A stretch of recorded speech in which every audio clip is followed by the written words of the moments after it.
it's going to be Krista, Hardy, and Will that you're going to be fighting the rest of the time that you're in here. You ready to hear this? Hardy's going around to everybody, promising everybody everything, and he's going to betray you guys. So Kent was right? Or what? About you and Hardy being alliance. Today, I had confirmation from Krista, of all people, that she is in a secret alliance that has been present since day 3 with Hardy and Monica. Hey guys, welcome back into the channel. Today we're going to be continuing our Season 2 of Big Brother reviews. We are now over halfway through the season, on to episode 16. Coming off the the eviction of Kent. The house is now down to the final 6, really getting down to the nitty-gritty here, getting towards, make or break time for these house guests. This episode, in my opinion, in some ways I want to say it wasn't the best episode, but there was also a segment, the intro, which that opening intro that I had in this video, even to this day, and I've seen this episode 3 or 4 different times, but when I see that segment, it still gives me chills. I really do believe it's the first time that Big Brother is trying to really straight up show you how much of a mastermind Will truly is. At this point, the show is editing him as full-on mastermind, full-on Dr. Will. We are well past the shit Shannon days. She's gone. Will's ready to play. This is, I think, the best episode thus far for Will. And this is, if you had to pick an exact moment where Will becomes Dr. Will, it is here in episode 16. The episode starts out with Will, who basically talks about how something has been confirmed of him, to him recently, and that is the fact that he gets the information from Kent, right before he was evicted, but about Krista. He confronts Krista about the information he got from Kent, and basically he wants to know, was what Kent said during that eviction speech, was it true? And Krista basically eventually tells him yes. So he gets the information from Krista about the Untouchables, the group of Krista, Monica, and Hardy, the group of 3 that has been together since day 3. So we're on about day 40 in the house. So we're talking over 35 days. This group has been together and kept it secret from all the other members of the house. And when you got a player like Will that already is, he's in general, and just life in general, he's already such a smart guy, then you give him, you'd put him in the Big Brother house where he's just naturally good at the game. He's got the perfect personality. He's charming. He's charismatic. He's good at building relationships. He's really self-aware. You got all these things going for him already. But then you give him this kind of information, then you're just kind of tipping the scales at that point. Because now Will knows things that he did not previously know. And this is obviously major information for him to receive. And what does he do? Well, we'll get to that. Obviously, Will asks Krista, what is Nicole going to think about this? I found out about the Untouchables now, but when Nicole finds out, what is she going to think? And Krista basically straight up says to Will, look, she's not going to fucking find out because the only person that knows outside of us 3 in the group is you, and you're not going to tell her. And Will's, no, I'm not going to tell her. You're fine. And in true deceptive Will fashion, the next segment, Will goes to Nicole and he tells her about the group. And this segment, like I've said in the past, the Will and Nicole segments on the hammock and things of that nature are some of my favorite segments of the season. The way that Will's really able to manipulate her and make her, at certain times I think she's onto him, but then at other times it's like she buys into his shit. And again, I think in large part because I do think she has some sort of attraction to him. But yeah, so Will goes to Nicole, tells her about the group, tells her about the Untouchables, about Krista, Monica, and Hardy. But he doesn't just stop there. He makes this segment even better.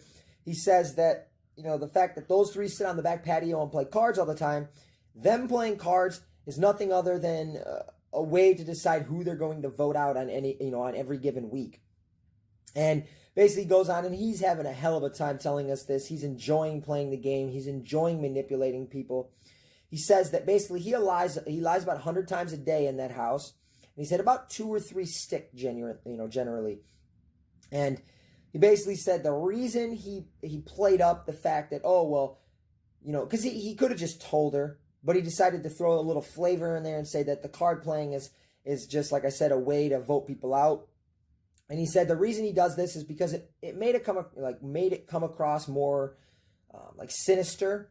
And he also said that, which I've heard this, throughout my life, and from not just from Will, from many people, that the bigger the lie you make up, the more people are going to believe it.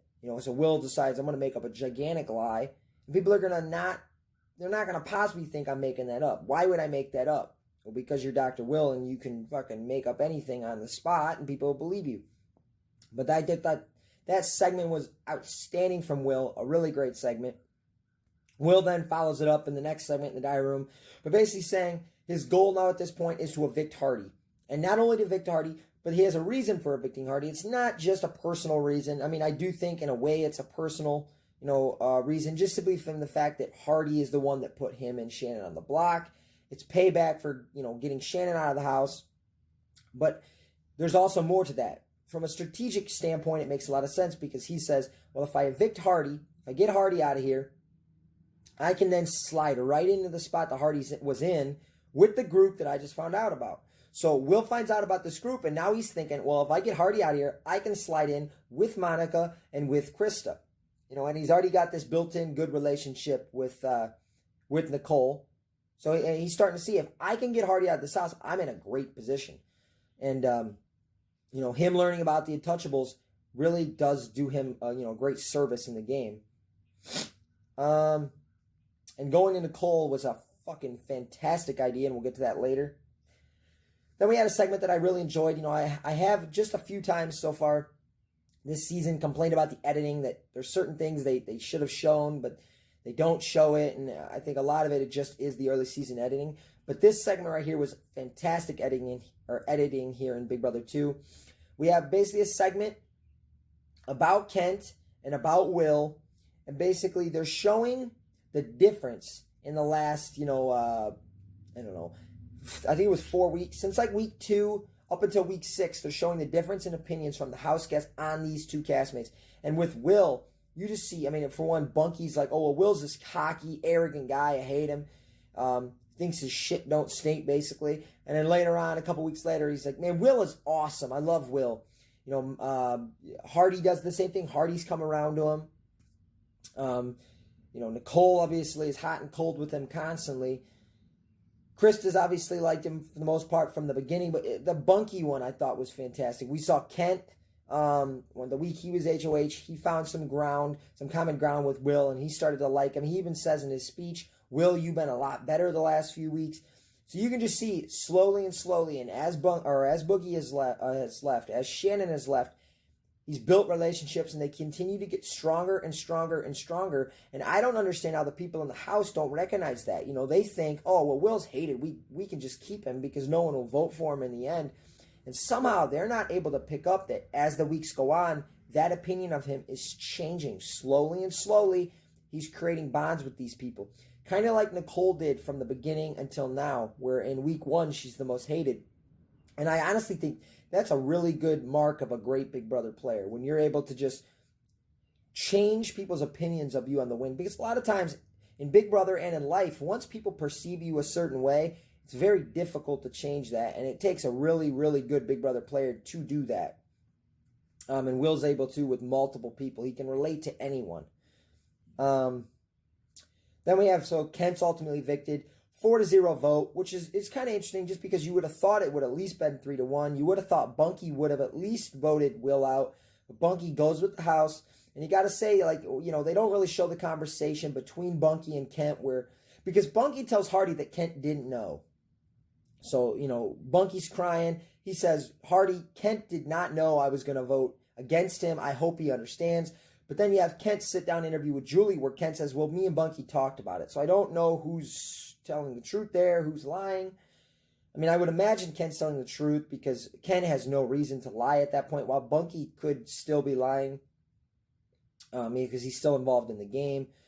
But either way, it does kind of confirm what Hardy and Nicole and all them had been talking about, throughout the entirety of that week, that Bunky is kind of a baby. He's kind of a scaredy cat. He doesn't want to offend. I don't know. You get what I'm saying. Bunky does not cast a vote for his friend in that situation.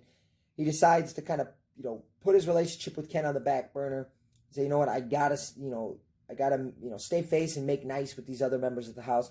And I've never understood that, because it happens even in current seasons where people do this. They just vote with the house, and But in that situation, if I'm Hardy, or Nicole or any of them, 3-1, 4-0 makes no fucking difference. Either way, Kent's leaving, and it's like, I might respect. I think in that, if I was in with Hardy or in with Nicole in that situation, I think I would honestly respect Bunky more if he just said, "Look, Kent's my fucking best friend in the house. I'm not voting him out. He's going to be evicted either way, but I'm not casting a vote against him."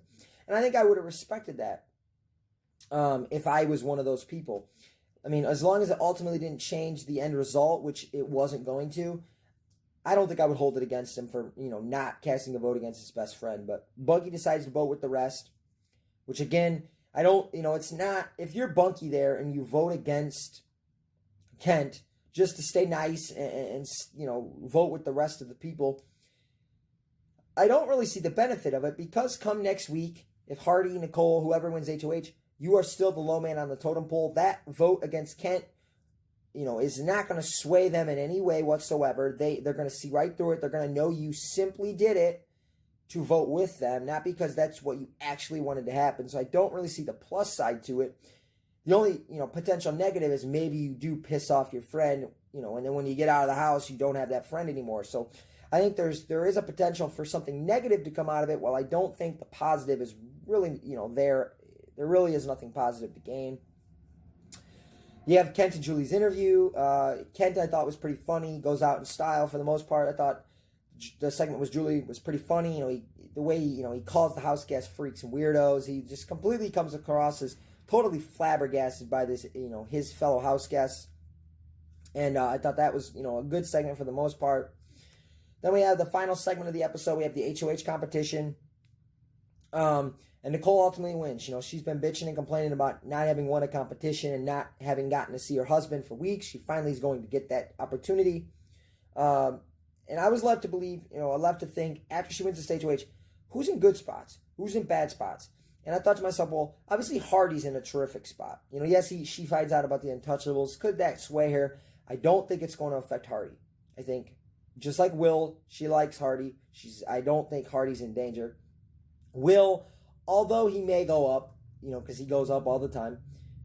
Although I think Nicole, there's a chance he won't, but there is a good chance he goes up, but I don't think, in that position, you wouldn't think he'd go home. Bunky certainly is a guy who could be up and could be evicted.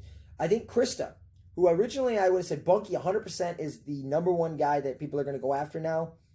Now I'm not so sure, and that's simply due to what Will said. Because when you think about it, when he goes and tells Nicole about the Untouchables, and obviously she finds out, well, I was left out of this group, you think about who has been, Nicole's ride or die here, the last 3 or 4 weeks. Who has she really built that relationship with? And, kind of put all her faith in the game into, and that's Hardy.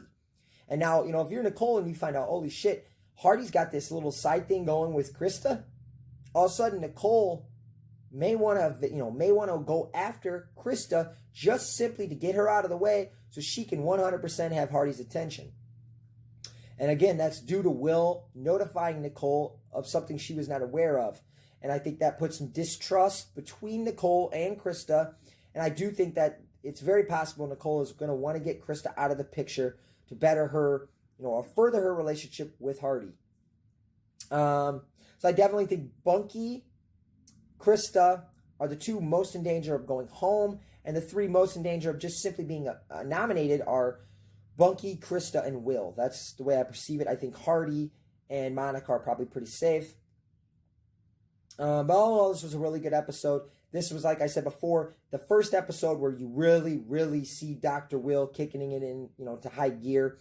I'll be back for my episode 17 review shortly, probably later today. But thanks for checking in, guys. Like, comment, and subscribe, please. And I'll be back for episode 17. Thanks, guys. I'm out.